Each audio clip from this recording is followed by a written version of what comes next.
welcome. This is part 4, section 1 of Common Sense Economics. This whole final part of the book focuses on taking everything we've learned and using it to make not only the world around you better, but also your life better. Okay, taking the concepts we've used in order to help you make the proper steps, or at least informed steps forward in your life. So the first part is discover your own comparative advantage. So let's get into it, right? First, let's review what is comparative advantage. Remember, comparative advantage is this idea that we have people who trade with one another, and people have different opportunity costs, right? And we talked in, countries maybe they have different resources, they have different people, different number of people, perhaps.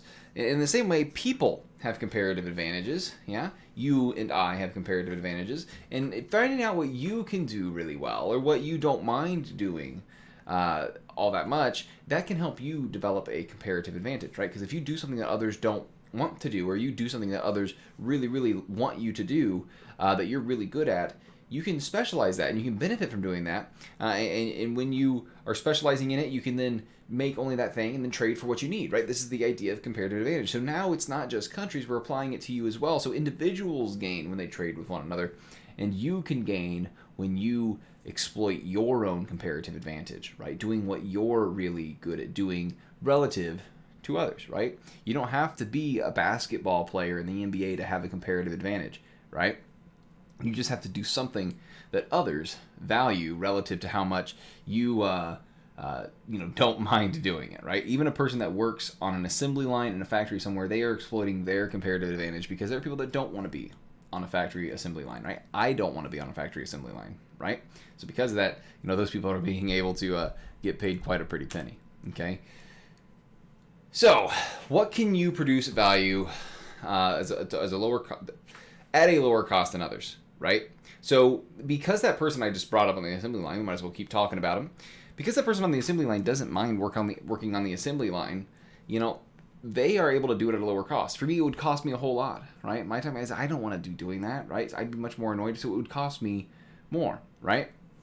It could also be that, I have a higher opportunity cost, right? I could be, maybe I can earn more working in a school as a teacher than I could working on an assembly line, right? So opportunity cost always counts, right? And it counts in this point as well, right? So even if someone can earn more than you, that's actually a good thing, right? Because they're going to be willing to pay you to do the things that they don't have the time to do, right? So, even if you're looking at a wealthy person, right?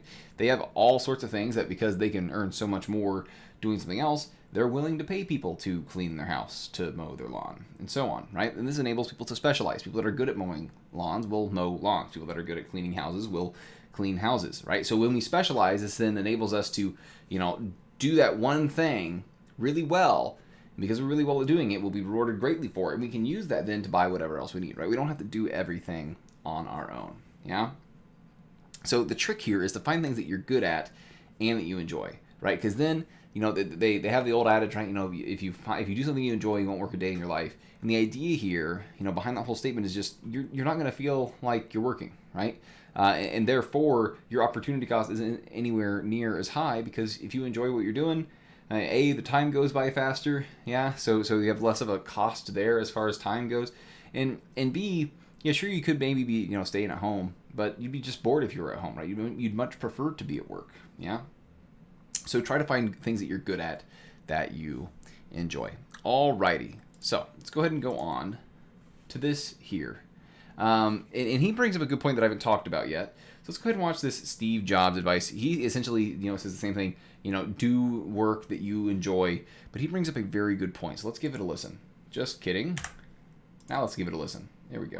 What would be the single most valuable piece of advice you'd give us to even attempt to create some of the value that you guys have done in both your very impressive companies? People say you have to have a lot of passion for what you're doing, and it's totally true. And the reason is because it's so hard that if you don't, any rational person would give up.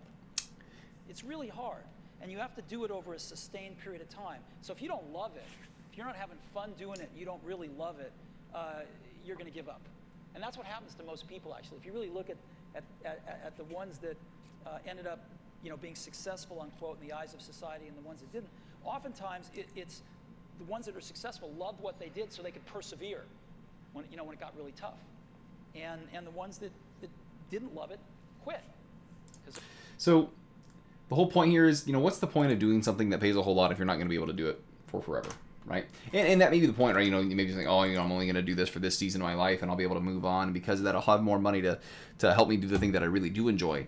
But don't have this idea in your head that you're going to do something that you hate for the rest of your life, right? Because then what's really going to happen is that you're not going to want to work, right? You're not going to want to be productive. The trick is to do something you enjoy, not just, you'll have fun and you'll enjoy it, but also because you'll be able to continue to do that thing, right? When the going gets tough, you're going to still be able to do whatever productive task that is, even though you may not be enjoying it, because you know that it's not about just having fun. It's also, enjoying it and being fulfilled in something is just much more than just being happy, right? It's being joyous. It's being, thankful that you get to be able to do this thing that you care deeply about. Now, don't get me wrong, okay? A lot of people hear that, don't do anything unless you enjoy it, and then they go and they study something that's not productive at all, right? Because remember, whatever you earn is a reflection of what you produce. So you may enjoy doing something that no one else in the world values. Don't be surprised if you don't make a lot doing something that no one else values, right? You find something you enjoy, the others value, right? Go back to this idea, produce of value, okay? So we can't skip past that very first line, okay? You still have to do something that others value, not just that you enjoy, okay? So why will others value what you're going to do? Well, if you are, caring deeply about something, then the odds are that you're going to want to be the best that you can be at it, right? And if you're the best at something, again, you're probably producing way more value than somebody else is, right? So you want to try to be the best you can be, not just to entertain yourself, but also because when you're the best you can be, others are going to value that highly, right? We look at all those that we see that make buku dollars, right? They are all trying to be the best at what they're doing, right? Some of them are the best at what they're doing, right? And at least some of them we know that they are one of the best at what they're doing, right? If you look at sports, if you look at business, people that have high incomes, they have high incomes because they help a lot of people and they're the best at doing what they do, okay? And one of the good things about pursuing excellence in your work is it leads you to, when you're continuously trying to improve, you become, entranced by your work, right? And I don't want to tell you to get addicted to your work, but you have a symbiotic relationship between your work and yourself and your life, right? Where you want to continue doing well in your work, and because you're continuing to do well in your work, you get rewarded with that yourself with, higher wages, more fulfillment, and so on, right? You want to be number one, yeah? And you got to be creative, right? When I look at my own teaching career, I play a lot of games, like we play Werewolf in class, right? A few other teachers would do that, right? But I like it because I know that that's how I learned about democracy, right? When I talk about markets in class, a lot of the times I'll bring up video games like RuneScape, and that's how I originally fell in love with, economics. So, it can be the good things and the bad things about me, right? But the truth is, you want to try to be unique, right? You don't want to just be like everyone else, okay? You still want to be as productive as everyone else, but you really want to try to invent the like be entrepreneurial in what you're doing, okay? If you can find a new way of doing something that is able to save your firm money, you'll be rewarded for it, yeah? If you can find a new way of providing a good service that no one else has really thought of, but everyone would love to be able to have, then you'll be rewarded for it, right? So, why should you want to produce things that others value? Again, it comes down to people being willing to pay a high price for things that they value, right? So if you can find out what people value that you yourself don't mind producing, you're going to find yourself in quite a comfy spot, right? You're going to find yourself with work that you'll always be able to do, or at least do for an extended period of time, and you'll find yourself being rewarded handsomely for it, okay? And of course, the first step to financial security, right, being able to just rely on yourself financially, that's going to come from having a job, right? So we're going to talk a lot about during this section about financial security. So the first thing is working, right? Finding your comparative advantage in order for you to get to a place where you can produce and not have to worry about where your next dollar is going to come from, right? And the easiest way to make sure that you have the next dollar coming in is making sure that you're working. Yeah. And after you're working, sure, you may have to get in somewhere and take a job that you don't like, but start, thinking now, especially if you don't have a job that you enjoy, thinking about what you would enjoy. What can you do that you wouldn't mind doing that others value greatly, right? And it differs from person to person.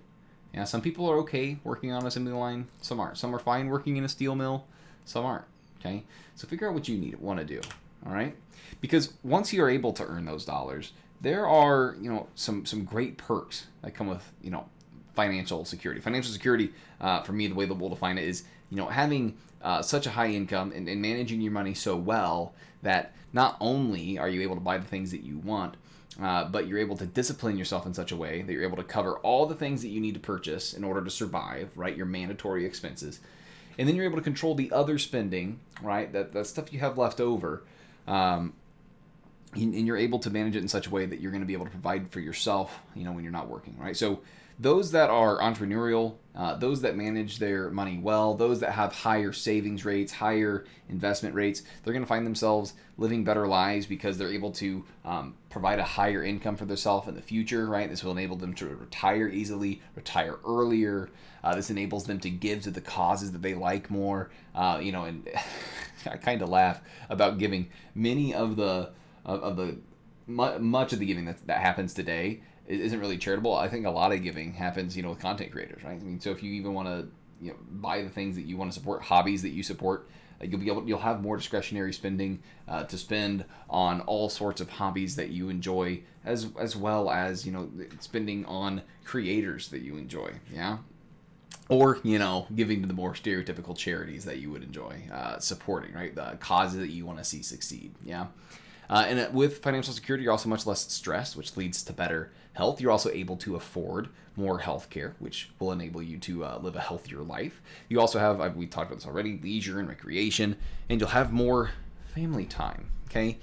This is very important because we're talking so much about working, but, you got to remember one of the reasons that you work is so you can be able to provide for others, yeah, and provide for yourself. So, don't get too wrapped up in work, and also remember why you're doing it, right? And of course, when you are working, once you have earned, that will enable you to have days where you can enjoy leisure and not work and spend time with family, okay? And, one of the things that money can buy that will lead to a higher income in the future is more education, right? So long as you're investing in an education that's going to enable you to earn more, by having financial security, you'll be able to get that education and then be able to earn more. But one question we have to ask is, I want to talk a lot about fulfillment in this, and one has to ask, does money lead to happiness, right? Is money happiness?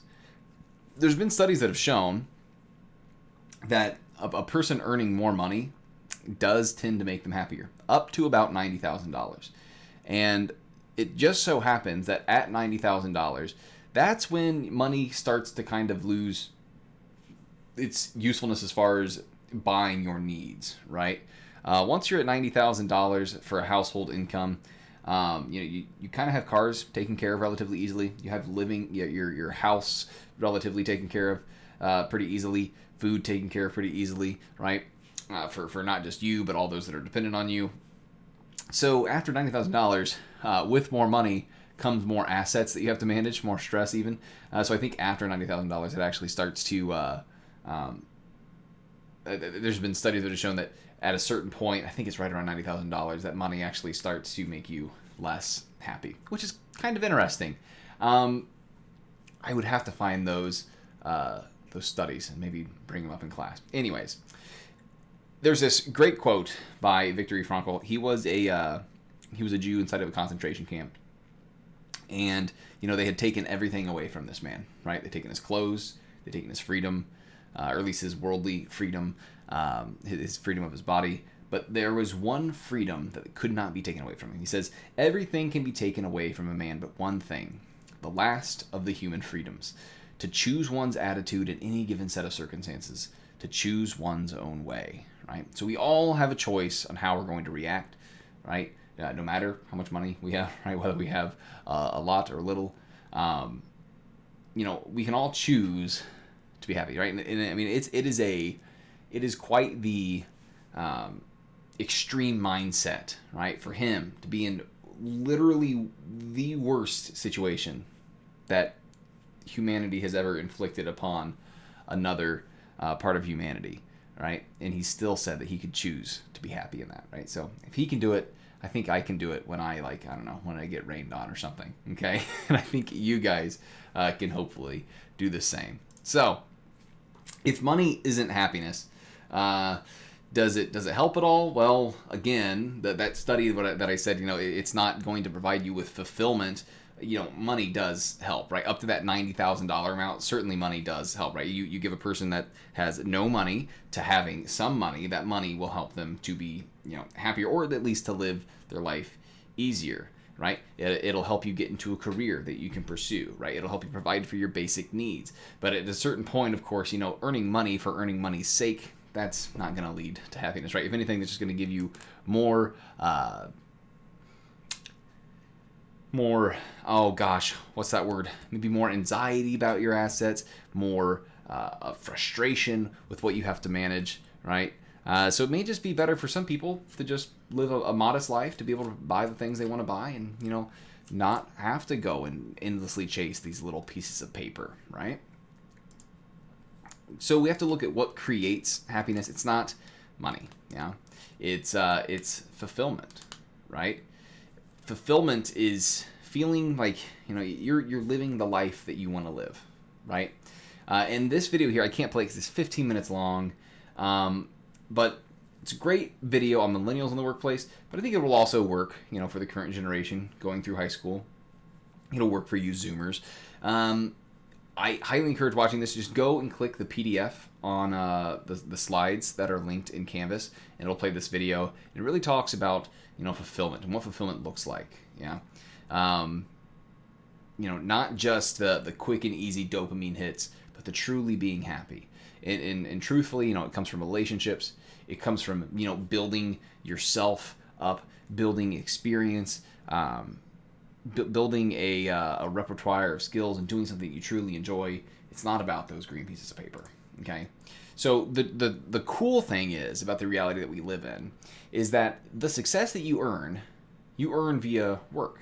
And when you're working, when you're earning money, remember, trading happens because one person ends up better off, another person ends up better off, they both end up better off. So you end up better off by helping someone else become better off. Your success comes from you helping others, right? The only way that you can become successful is by helping others to become successful. So, when you're feeling down about, working a shift at Pizza Hut, I mean, you're providing a meal for people, right? When you're working a shift at, Jiffy Lube, you're changing someone's oil that otherwise wouldn't be able to get their oil changed, right? You earn every dollar you earn from helping others, right? So if you become really successful, you become really successful because you've helped a lot of other people, okay? Assuming, of course, trade is voluntary. So that's all